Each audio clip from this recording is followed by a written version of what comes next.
Guruji, when we were talking about Kalari Marma Chikitsa and you spoke about massages, you said that there were 3 kinds of massages in Kalari Marma Chikitsa. One was Sukha Chikitsa, one was Raksha Chikitsa and Kacha Chikitsa. I think our viewers would be really interested in knowing the details of this. ഇതിൽ 3 തരത്തിൽ ചികിത്സകളെ കുറിച്ച് പറയുന്നുണ്ട്. അത് നമ്മളിവിടെ ചെയ്യാറുള്ള രീതികൾ എന്ന് പറഞ്ഞാൽ ചിലർ അസുഖങ്ങൾ വന്നിട്ട് അത് മാറ്റാൻ വേണ്ടി വരുന്നു, ആ ഒരു വിഭാഗം ചികിത്സകൾ.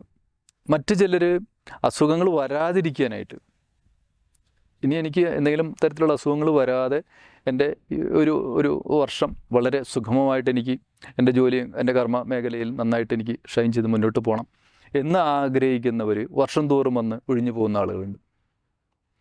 അങ്ങനെ മറ്റൊരു വിഭാഗം. അതുകൂടാതെ കായികമായിട്ടോ മറ്റ് രീതികളിലൊക്കെ നല്ല ഡാൻസ് അല്ലെങ്കിൽ ഡാൻസ്, കഥകളി അങ്ങനെ തുടങ്ങിയിട്ടുള്ള പെർഫോം ചെയ്യുന്ന ആർട്ടിസ്റ്റുകളൊക്കെ നല്ല ഫ്ലെക്സിബിലിറ്റി വരുത്തണം. അവർക്ക് അവരുടെ വിഷയങ്ങളിൽ ഏറ്റവും നല്ല പെർഫോമൻസ് കാഴ്ചവെക്കണമെങ്കിൽ ബോഡിയെ അത്ര കണ്ട് ഫ്ലെക്സിബിളാക്കി വയ്ക്കണം. അതിന് ഏറ്റവും നല്ലൊരു ചികിത്സാ രീതിയാണ് കളരിയിലെ കച്ചത്തിരുമ്പ്. ആ രീതിയിൽ നിന്ന് ധാരാളം ആളുകൾ അത് ഉപയോഗിച്ചുകൊണ്ട് തങ്ങളുടെ ശരീരത്തെ നല്ല പോലെ ലാഘവമുള്ളതാക്കി വെച്ച് നല്ല രീതിയിൽ മുന്നോട്ട് പോകുന്നു.